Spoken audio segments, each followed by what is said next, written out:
He said it's over. What do we do now? I have all the details and what you need to know right here in the video, so let's get right into it. As if the current situation isn't busy enough, we recently got a new announcement out of President Biden, further confusing the situation and leading us to the question of what do we do now and what does this mean for October 13th? The designation that President Biden just gave the United States is very important and impacts the low income. That's exactly what I want to focus on right here in the video. So let's get right into it. However, really fast before we do, thank you so much for joining me. If you're new here or if you haven't done so yet, please make sure to subscribe by hitting the button right down below the video. As I'm watching all this information hitting the wire every single day, doing all the necessary research and breaking it all down into these short videos so you can stay updated with what is actually going on right now as things are changing rapidly, especially as we continue to get all these new announcements out of the administration, the president, lawmakers, Congress, and everything that they're currently working on or doing, including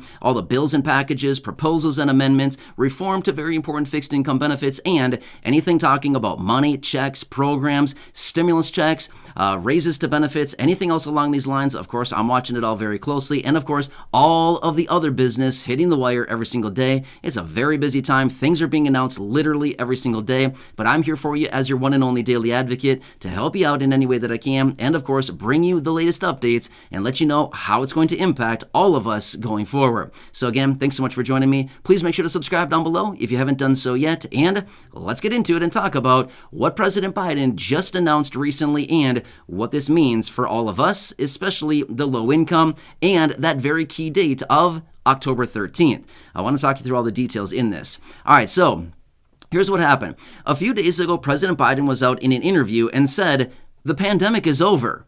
Okay, that's fine, but here's the situation that we're currently dealing with. This all comes back to October 13th, and that's exactly what I want to focus on here for just a second. So October 13th is technically the day right now when the public health emergency declaration is set to expire. However, when they extended it last time from mid-July out until October 13th, they said that they were going to be giving us a 60-day notice prior to the expiration. Well, guess what? The 60-day notice never came. So here's the thing.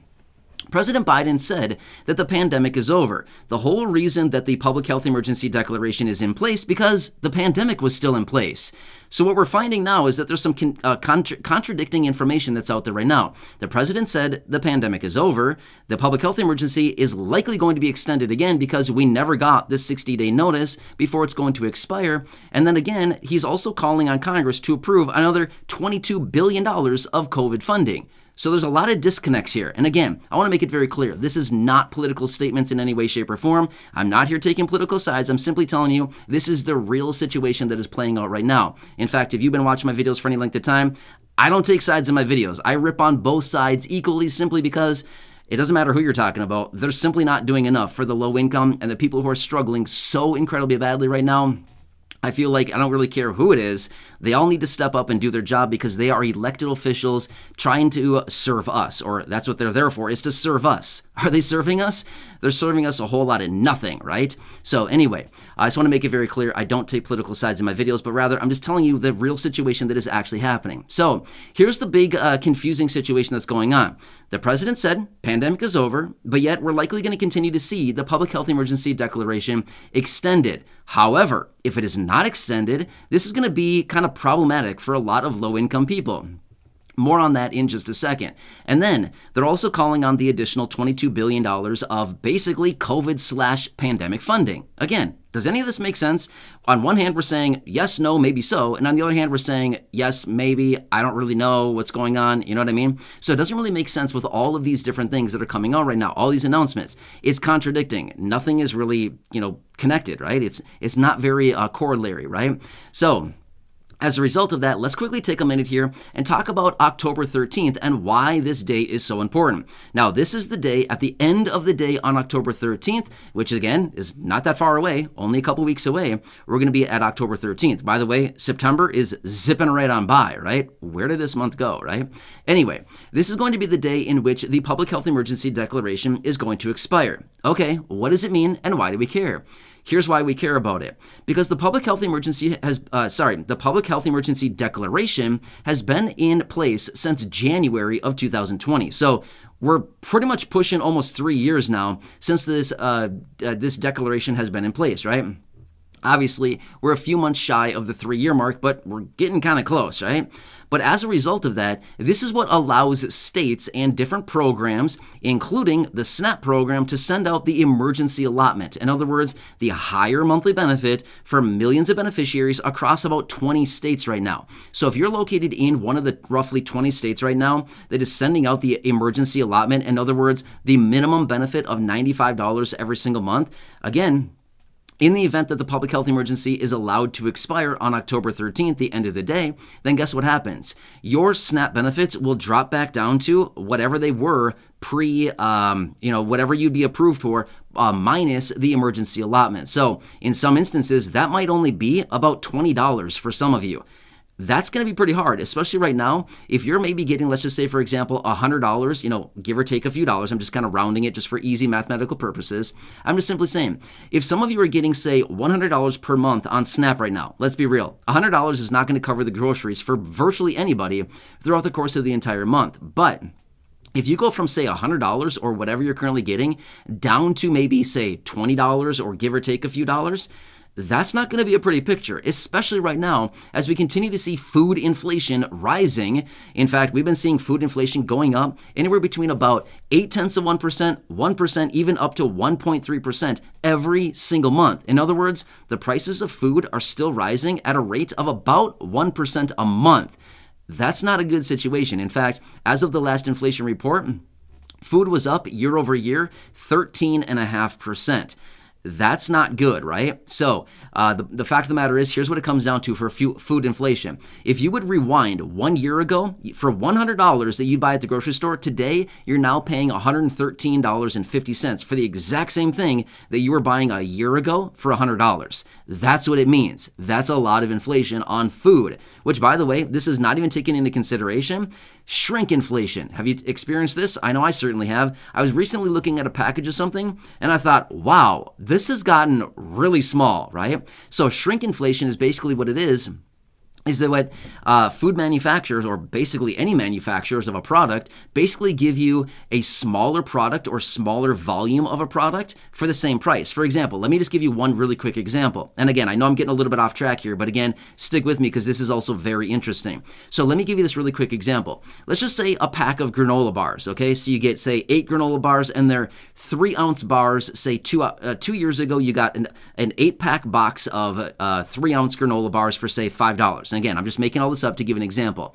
Now today, you might get an 8-pack box of granola bars that are maybe 2.2 ounces, so they're 0.8 ounces less than what they were, say, 2 years ago for the same $5. Kind of makes sense? That's what shrink inflation is, and we're experiencing it. In fact, I just noticed it with some packaging the other day. I thought, this is weird. This package is teeny tiny, and I'm pretty sure the price is the exact same, if not even more, right? So the fact of the matter is, long story short here, the president said just the other day in that interview that the pandemic is over. Okay, that's fine. It doesn't really matter. He can say that the pandemic is over.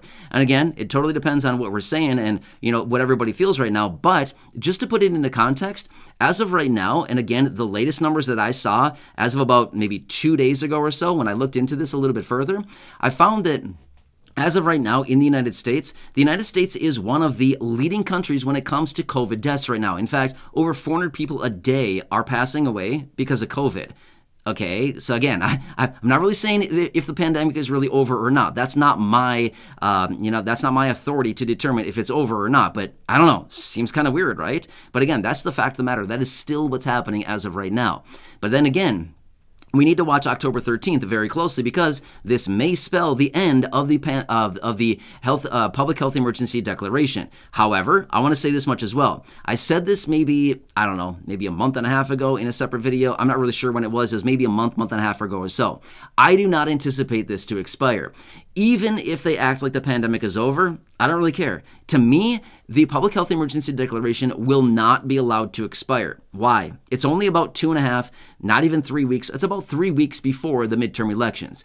There's no possible way they're going to allow anything to expire before the midterm elections. Not a chance. It's not happening. So even if it sounds like it's going to expire right now, I would anticipate it's probably going to get another 60 or 90-day extension, possibly out until the end of the year, just like the student loan for moratorium as well, that was also extended out until the end of the year. I would not be shocked one bit if they come in at some point here over the coming weeks, right before the end of the public health emergency declaration, and they come forward and say, hey, just kidding, we're going to extend it out, and the new expiration is now December 31st, 2022. Wouldn't be shocked one bit to see that happen at all. There's just no way that they're going to allow this to expire prior to the midterm elections. So there's no reason for it to, right? Because remember, right before the midterm elections, do they want to get negative publicity or, anything like that prior to an election? No. They want to keep everything peaches and cream, right? Right before the election. So, and again, not taking political sides. I'm just simply saying this is what's really happening. Anyway, it's kind of an interesting statement because out of the president, fine, we got the announcement on the pandemic being over, but yet it's also leading to a ton of confusion for a lot of people right now. In fact, I've been reading a lot of different articles on this, where a lot of lawmakers and other people out there are scratching their heads right now saying, I don't get it. They're asking for another $22 billion of pandemic funding, but yet the pandemic is apparently over, according to the president.